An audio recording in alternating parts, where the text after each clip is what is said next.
France சென்றடைந்த பிரதமர் மோடிக்கு பாரிஸில் உள்ள நட்சத்திர விடுதியில் வெளிநாடு வாழ் இந்தியர்கள் உற்சாக வரவேற்பு.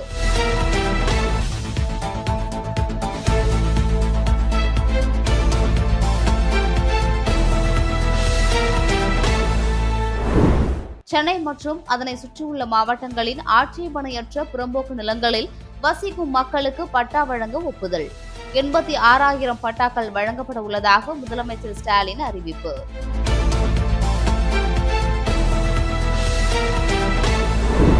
கோவையில் நடைபெற்ற நிகழ்ச்சி எடப்பாடி பழனிசாமிக்காக ஏற்பாடு செய்யப்பட்ட பாராட்டு விழாதானே தவிர அரசியல் கூட்டம் அல்ல. அமைச்சர் செங்கோட்டையனுக்கு முன்னாள் அமைச்சர் ஜெயக்குமார் பதில்.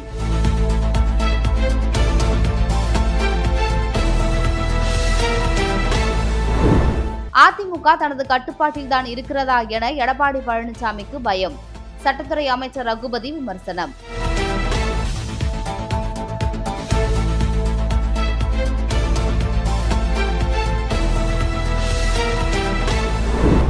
இலவச வேட்டி சேலை திட்டத்தில் அமைச்சர் காந்தி ஊழல் செய்துள்ளதாக பாஜக மாநில தலைவர் அண்ணாமலை பரபரப்பு குற்றச்சாட்டு. 2026 தமிழகத்தில் தேசிய ஜனநாயக கூட்டணி ஆட்சி அமையும் போது அமைச்சர் காந்தி சிறை செல்வார் எனவும் அறிக்கை.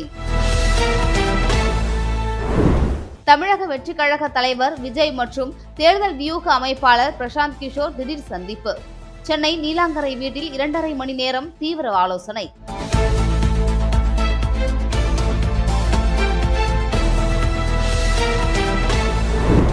அரசு நிகழ்ச்சிகளில் வரவேற்புக்காக மாணவர்களை நிறுத்த வேண்டாம்.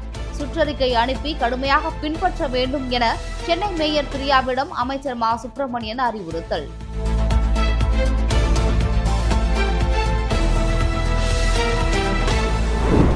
பழனி தண்டாயுதபாணி கோவிலில் இன்று தைப்பூச திருவிழா கோலாகலம்.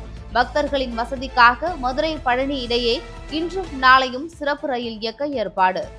நாளை வரை கட்டணமில்லா இலவச பேருந்துகள் இயக்கம். சென்னையில் ஆபரண தங்கத்தின் விலை ரூபாய் 280 உயர்ந்து 1 சவரன் தங்கம் ரூபாய் 63,840க்கு விற்பனை.